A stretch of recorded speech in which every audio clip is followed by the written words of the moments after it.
Scott for Scots here. Do you hear that? Bring the mic in close. That's not how the grass should sound. There's weeds everywhere in this lawn. It's time to take action with Scott's Turf Builder Triple Action. It gets 3 jobs done at once. Kills weeds, prevents crabgrass, and feeds your lawn so it keeps growing strong. Ah, much better. Get a bag of Scott's Triple Action today. It's guaranteed, or your money back. Feed your lawn. Feed it.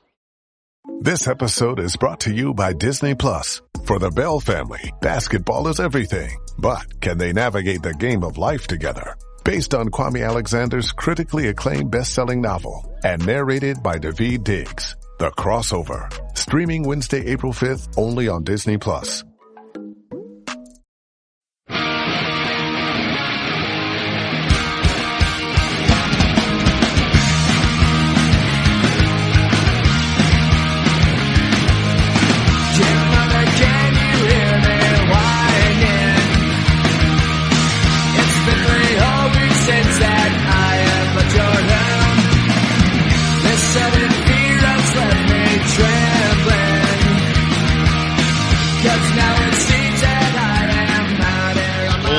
Viking fans, and welcome to Purple Mafia. This is Monday, the 8th of December, 2008. We are on episode number 19. That's right, episode number 19 of Purple Mafia. Just one more to go to the big 2-0, which wouldn't be the biggest milestone ever, but it's a start. All right, well, it's been about a month since we've had Purple Mafia, folks. About a month. And, I'll get into that very shortly. First of all, we are available on thesportstuff.com. That's right, thesportstuff.com and on iTunes. And I thank each and every one of you for downloading and listening to this show. On thesportstuff.com, we do have a message boards. There is a button on the upper right-hand corner of the front page of thesportstuff.com that says TSS Boards. Click on that. That is where you can sign up to the message boards. It is 100% free and 100% fun. That way you can not only just watch sports, get involved with thesportstuff.com and their message boards. You can talk to us podcasters. You can vote on my polls that I do for Purple Mafia in the podcasters section. Purple Mafia, Timberwolves Explosion, or Brave the Wild. Those are my 3 podcasts here on thesportstuff.com and iTunes. All right. Well, as I said, it's been a month, and I want to apologize for that. The reason, well, it's a pretty good excuse. I was working about 70 hours a week because it was fall cleanup time. When you have 2 jobs and your second job goes insane, so it's like becomes a second full-time job because, fall cleanups are a lot of work, and there's just no way I could get time in to do a quality show. Plus, I pretty much missed every game since then, and I can't do a show when I don't even watch the game. That's just poor quality. And, people would know if I didn't do the show. or if I didn't watch the games, that is. Shucks. Last time I did a show was right after Barack Obama got elected. I mean, we got a little closer to the New World Order. Oh, wait. Actually, it would have gone that way no matter who was elected, because they're both on the same side. Yeah, pretty much they are. But we'll get into that in another day. But both in the same organization, technically. Do your research, folks. Do your research. That's all I gotta say. Enough of that.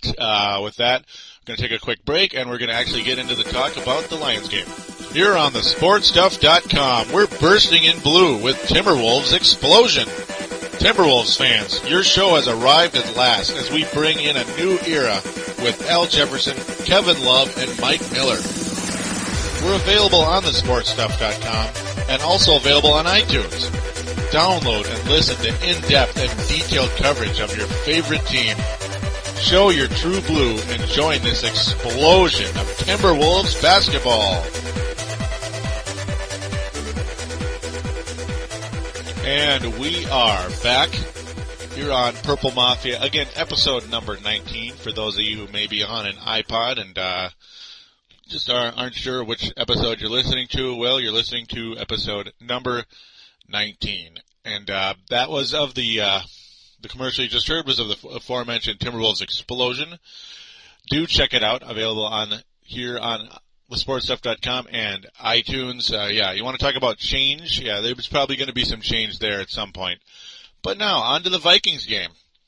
It was a pretty crazy game. I can't say it was the best played game ever. Then again, in some ways it was. I mean, Tarvaras Jackson was pretty darn good. Jared Allen, lots of good stuff to get to. Hey, got to give the Lions credit, folks. Got to give the Lions credit. I know that sounds really lame, but they played all right. I mean, they played all right. They didn't play like the worst team ever. They just didn't win the game. And that's just the way it goes. That's why they're 0-13, I guess. So, let's just get right into the nitty-gritty. Starting out, the Lions need to call a timeout just 30 seconds into the game because of communication issues, drawing early boos from the home crowd. Next thing you know, Adrian Peterson fumbles. He fumbled already, folks, just right away into the game. We're going to be talking about a lot of fumbles today from Adrian Peterson. Luckily, the ball goes out of bounds as it rolls forward for a quote-unquote gain. It actually went forward, so we got a couple extra yards out of it. The Vikings definitely came into the game with the idea of pounding the run at the NFL's 31st place defense. Unfortunately, the last place defense stopped us as rookie Cliff Avril was able to pick up his 4th sack of the year. So, yeah, there's a little sign of positive for Detroit anyway. Cliff Avril, showing something early on. So now Detroit gets the ball, and Daunte Culpepper, remember him? Yeah. He kind of brought back some memories as he scrambled and looked very limber. Culpepper actually looked like he could move.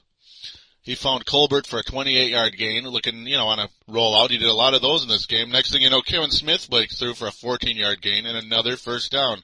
The Vikings continued to get offsides calls. 3 on this drive. 3 offsides calls on this drive, folks. And the Lions continued to steadily move forward. Fortunately, though, Greenway knocked down a pass to Kevin Smith in the end zone, and the Lions had to settle for 3, so 3-0 Lions at that point.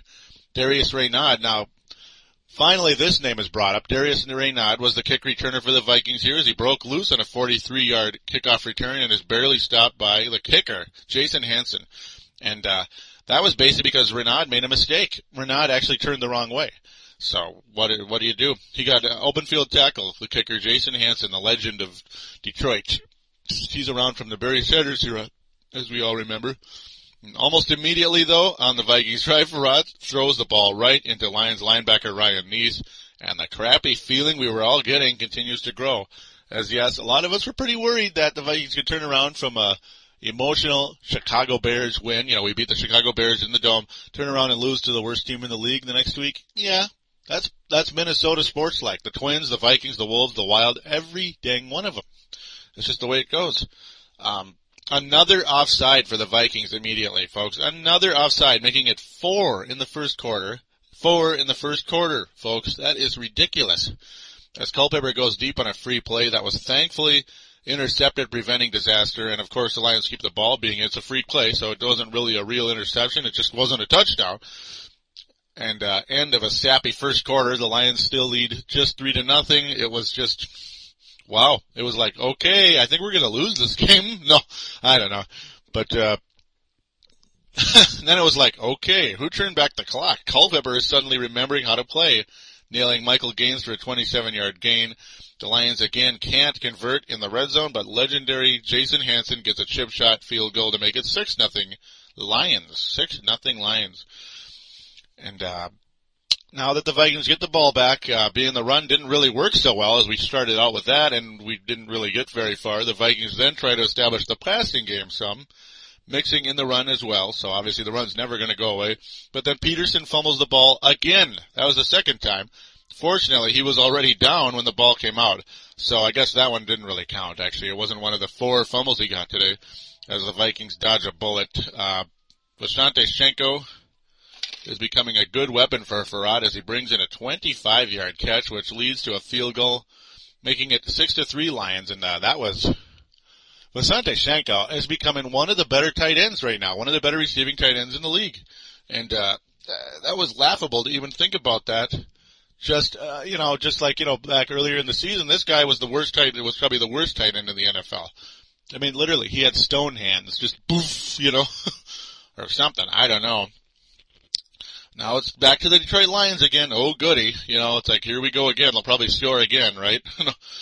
As Culpepper then continues to complete passes as tempers flare. Jared Allen was blocked low by Fitzgerald. That's one of the weirdest names I've ever seen. He's a rookie. Jared Allen was 20 yards away from the play that was going on the field. And Fitzgerald just literally put his helmet right into Jared Allen's knee. Jared Allen lays on the ground for a while, just, in immense pain, gets up, ready to literally kill Fitzgerald. And, luckily he was restrained by Ray Edwards, and eventually Culpepper kind of sort of came over and was like, hey, get back, we don't need this right now. And, yeah. That was pretty scary. As, on the next play, Napoleon Harris and Morin Norris go at it. Norris gets ejected because he punched Napoleon Harris in the face. Harris was pushing Norin around, but fortunately, after all that skirmish and all that fighting and all that scariness, at least in terms of the Vikings, the Lions blow a 4th and 1 on the Vikings 30. But immediately, the Lions just turned the ball over on downs, right? The next play, Frerrotte throws another interception as the ball is tipped and intercepted by Corey Smith. Jared Allen, though, returns. But guess what? On that play, the interception, Gus Frerrotte. Gus Frerrotte's back is then hurt. It's a lower back injury. Obviously an immense pain. Does not return. Detroit then advances to the 6, making it 4th and 1. And at that point, Frerrotte is officially carried off the field. The 4th and 1 then is reviewed by the booth. Thankfully, the play stands. The Lions blow it again with a quarterback sneak as the Williams wall stands again, ending the first half 6-3 Lions. So that was about the lamest first half ever. Luckily, things didn't get a lot worse than they were. Yeah. Remember how Culpepper used to do those quarterback sneaks and would always get them with the Vikings? Not very easy to do with the Williams wall. So thank God that happened. First half notables for you. Gus Frerrotte was 7 of 10, so that looked good. But the 2 interceptions was just it wasn't devastating, but ugly. It just is ugly, Frerrotte's not been the greatest quarterback ever of late. Culpepper was 7 of 13, 103 yards. His quarterback rating was over 100. Very sharp, Daunte Culpepper. Peterson on 7 rushes at 28 yards. Kevin Smith on 13 rushes at 34 yards. He only averaging about 2.7 a carry. Peterson in the 4s. Shenko had 3 receptions and 45 yards. So that was good news. And being now we get on to the second half, being the Vikings won the coin toss. It's now Detroit's ball. Oh, goody. And Detroit basically does nothing. It was pretty much a 3 and out. Jared Allen ends the drive emphatically as the Warrior, and I mean the Warrior, pulls down his 11th and a half sack of the year. Culpepper then fumbles. We all remember that. I think he must have fumbled about 3 times in the game, which is his trademark. Unfortunately, Detroit recovers at the 1, and they get off a great 66-yard punt out of the end zone. That was Harris, the punter of the Detroit Lions. And, in the stat sheet, it doesn't really show that Culpepper fumbled 3 times, but he did. It's because they recovered it 3 times. The ball was recovered every single time by Detroit. But yeah, he bobbled a attempted handoff to Kevin Smith, bobbled this play here, and I believe he fumbles later on in the game. Daunte Culpepper, that's what he does. He fumbles all the time. And guess what, folks? Guess who your quarterback is? Number 7, Tarvaras Jackson.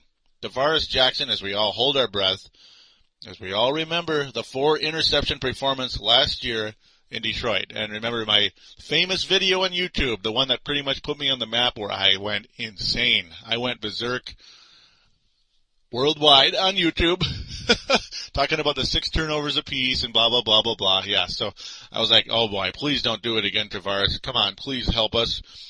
But guess what, folks? Jackson starts off sharp, completing a few third down conversions. Peterson then breaks through with a 21-yard breakout, taking the Vikings to the 17.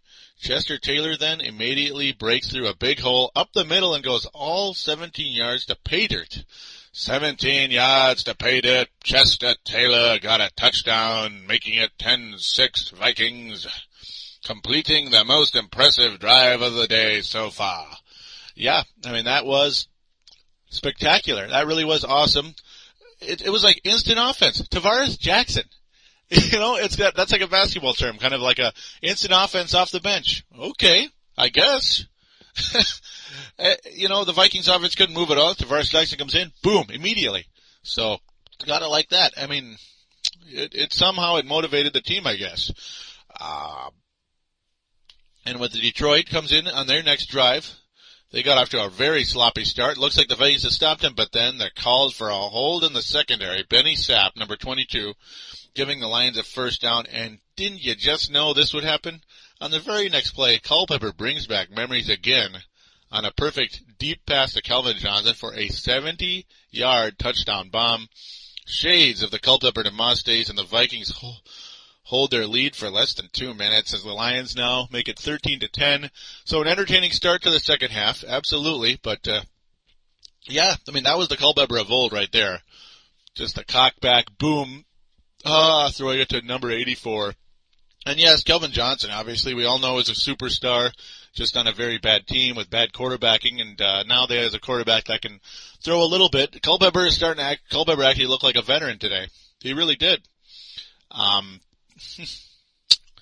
As then on the next drive, the Vikings then get demolished, like building 7. And Jackson nearly throws an interception on third down, so it's like, oh boy, here we go again. Here we go again, folks. As Culpepper again is going to bring back memories, as it looks like he's finally regained his mobility, breaking loose for an athletic 11-yard gain for a first down, as we remember when he used to do that all the time with the Vikings back when I really liked the guy. I love that about him. It really helped the Vikings keep drives alive by doing stuff like that. But guess what? Hello again, Jared Allen, as the Warriors then blows through for his 12th and a half sack of the year, making his second of the game, as the Vikings then stop the Lions a few plays later, drawing only the second punt of the game for the Lions. That was it, which is scary, man. With only 2 minutes left in the third quarter, the Lions do only their second punt of the game.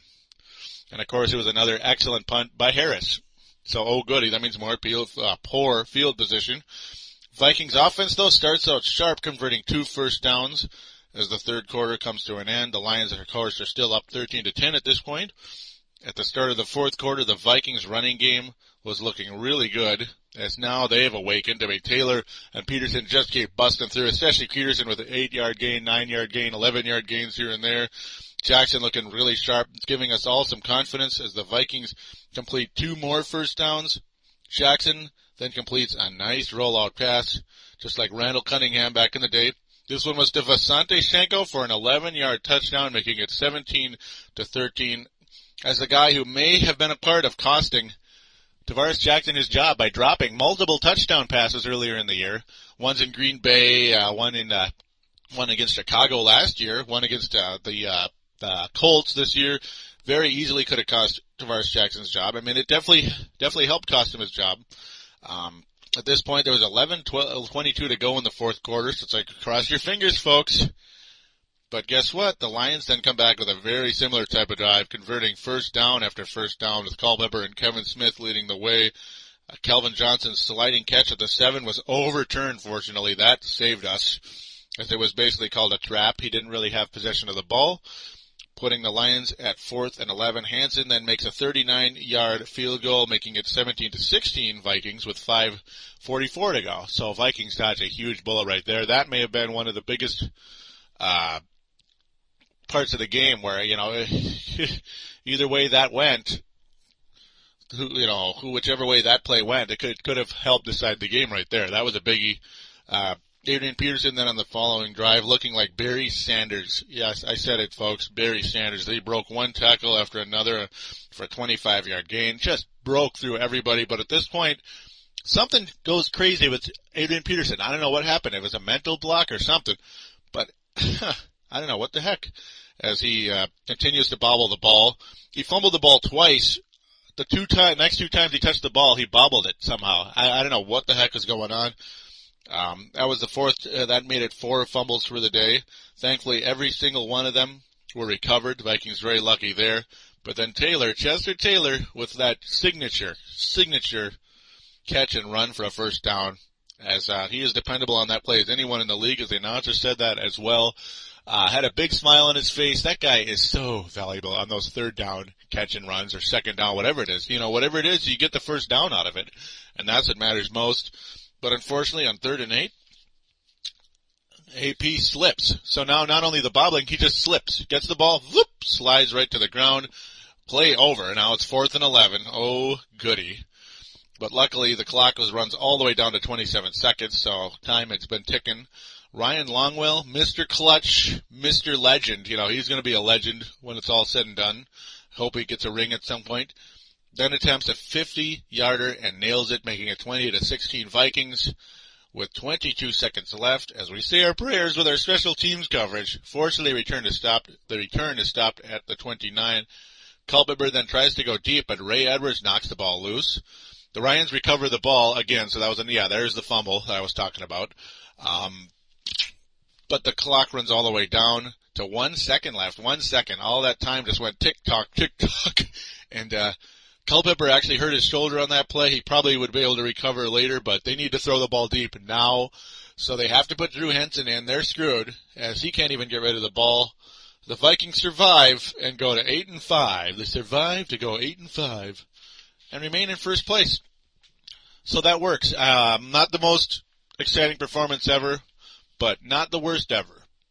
Obviously, the good signs were Jared Allen, Tarvaras Jackson, Pat Williams, and Kevin Williams got to play. And I was asked yesterday, do I think the Vikings would have won the game had the Williams wall been suspended at this point? No, I don't think they would have won the game because I think Kevin Smith would have had a huge game. I really do. I mean, he looked like he was going to explode. On 22 rushes, he had 63 yards, good for about 2.9 a carry. I think it would have been much better, as Pat Williams just snuffed him multiple times in the game. Schenkel finishing with 65 yards and a touchdown, of course, as mentioned. Really like what I'm seeing for Vicente Schenkel. This guy is the real deal. He really is. Tarvaras Jackson finished with a 143.8 quarterback rating. Wow. I mean, that is total night and day compared to last year in Detroit. The official status of Gus Frerrotte, unknown at this point in time. Very hard to say. It could go either way, folks. It really could. Right now, I'm probably leaning towards the possibility Tarvaras Jackson being the quarterback next week, because back injuries are not good. Remember Culpepper years ago had a back injury, and he was out for a while. Of course, that one had a couple of small cracks in his vertebra. That was a really big deal. Luckily, it wasn't as bad as it sounded. Culpepper on the day, his quarterback rating, was 103. The guy looked pretty good. I mean, give him credit. He looked pretty good. Officially, he only rushed for 7 yards, but that's because he was sacked 3 times in the game. So that's just how it goes. That's definitely going to kill your rushing yardage. So the conclusion of the game, really, Vikings don't play great, but play good enough to win. The Lions played better than you'd expect. Hard to say. I guess they can have their little moral victory. I guess that's where we're going to have to go with the Detroit there. Culpepper, I'm sure, was motivated as all heck to beat us with the way things ended up here. As now, real quickly, we're going to talk about next week's opponent. This is not going to be easy. Another first place 8-5 team, the Arizona Cardinals. The Arizona Cardinals, the running game is nothing special. It really isn't. Edgerrin James and Hightower, neither one of them has really done much. Neither one of them even has 400 yards, though Hightower has 10 touchdowns, so he is a goal line threat. That is the one major thing to worry about with Hightower. Edge just isn't the same guy. Hightower's only averaging about 3 yards a carry. James is averaging 3.5. But yeah, as said, Tim Hightower, he is a serious goal line threat with 10 touchdowns. But yeah, the running game probably won't be as big a problem as the passing game. Kurt Warner already with 4,000 yards. Quarterback rating 99 right now. 25 touchdowns, 12 interceptions. An MVP candidate, a legitimate MVP candidate, turning this Arizona Cardinals team into a legitimate contender this year. I mean, they should be, very likely will be in the playoffs. This division is pretty lame, but these guys win. These guys win games they need to win. Larry Fitzgerald, a Minnesota native. What an awesome combination. Larry Fitzgerald and Anquin Boldin. This is easily the number one receiving tandem in the league, in my opinion. Easily. And you got the MVP for a quarterback, or an MVP candidate for a quarterback, even though he's very old. Both Boldin and Fitzgerald with 83 receptions apiece. Of course, Boldin missing 2 games with a fracture in his face, I believe his cheekbone. He comes back and still has this insanely awesome year that he's having. Fitzgerald with about 1,150 yards, 9 touchdowns. Anquin Boldin with 1,004 yards, 11 touchdowns. Huge threat. Wonderful for your fantasy team if you have Kurt Warner and Boldin, like me. I love that. One of the great duos you could possibly have in fantasy football this year. That is the key, though. The thing is, you know how the Vikings pass defense not so great? Well, guess what, folks? Guess what? Not looking good for the not looking good going in. This game is in Arizona, by the way, also, so it's another road game. Not too optimistic going into this game, as you can understand. Fortunately, the Bears still a game behind. Obviously, I wish they lost yesterday, but they didn't. They had a pretty nice victory. Packers lose. They're pretty much finished. Man. As I mentioned, the Arizona Cardinals officially the worst rushing offense in the NFL. The best passing offense, or second best passing offense in the NFL. Their rush defense is 13th. Their pass defense is 19th. So, pretty much average on defense. And, you're going to see a lot of passing in this game, as mentioned. I just hope and pray the secondary can hold up. Hopefully no holding calls when it's 4th and 1. Let's try to stay away from that, Benny Sapp, because that was a huge shame. Other than that, well, this is going to be a very, very, very tough matchup. If the Vikings win this game, they deserve some serious, serious credit. And you can look at them as being a serious contender going into the postseason if they can beat the Arizona Cardinals. Not too optimistic going in, though. Really not. The game plan, well, it's going to have to be similar to the Detroit game, I guess. Just kind of a balance of passing and rushing, because there's no huge weakness. It's just they're just mediocre. You just do both, I guess. That's pretty much it at this point in time. Their third receiver, Steve Breeston, has 863 yards and 2 touchdowns, but man, 67 catches. So they actually have 3 receivers that can get it done. Antrell Roll is an outstanding player. Definitely a guy you got to watch out for. He's the guy I fear the most. Cromartie leads the team in interceptions with 3. So, that seems to be something the Vikings like to do a lot, is throw interceptions. Watch out for that going in. Other than that, I don't know. I can't really say this is going to be a winnable game. I don't know. Let's hope for the best. That's all I'm going to say on that. I'm going to take another quick break. We're going to do our poll and wrap the show up after this. Here on thesportstuff.com, we're toughing up on Brave the Wild with Palladino. Join me, Palladino, as we brave the Minnesota Wild Hockey Club on our way to the playoffs. We're available on thesportstuff.com and iTunes. The boogeyman, Derek Bugard, says you'd better listen or he just might drop the gloves. Call up your courage and brave the Wild with your buddy, Palladino Joey.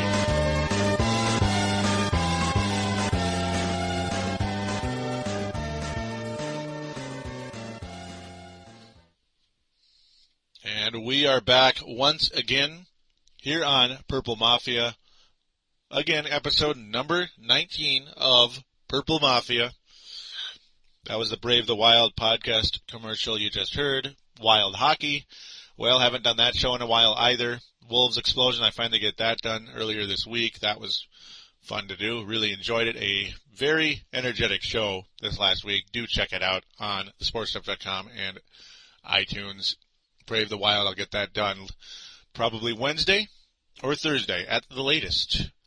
Now, anyhow, we're going to get into the poll for this show. last show I didn't do a poll. I just didn't want to. I was too tired and didn't really have much to say. Didn't really have much to, couldn't really think of any type of poll that would really generate some interest.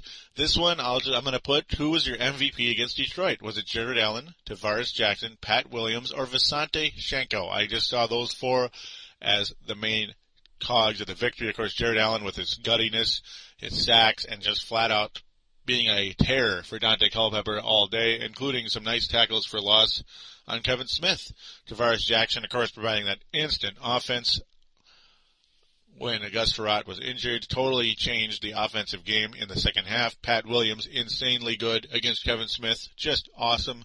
And Visanthe Shenko being easily the top receiver of the game.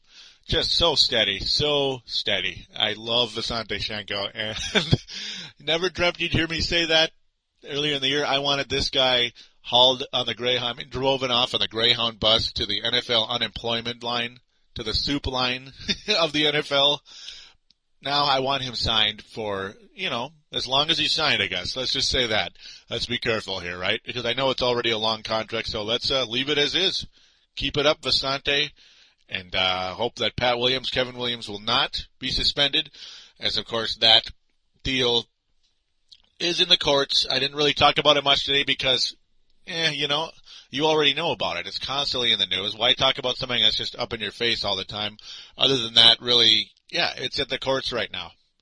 And totally out of our control, of course, as we know. Just going to have to hope and pray these guys are not suspended during this season. Just maybe somehow this whole thing gets completely overturned and it's all over. But I doubt it. With that, I want to thank each and every one of you again for listening and for sticking with this show in my absence. Thank you very much for listening. I do appreciate it very much. And we'll talk to you again next week after the Arizona Cardinals game. Hope and pray for a win. We'll talk to you then.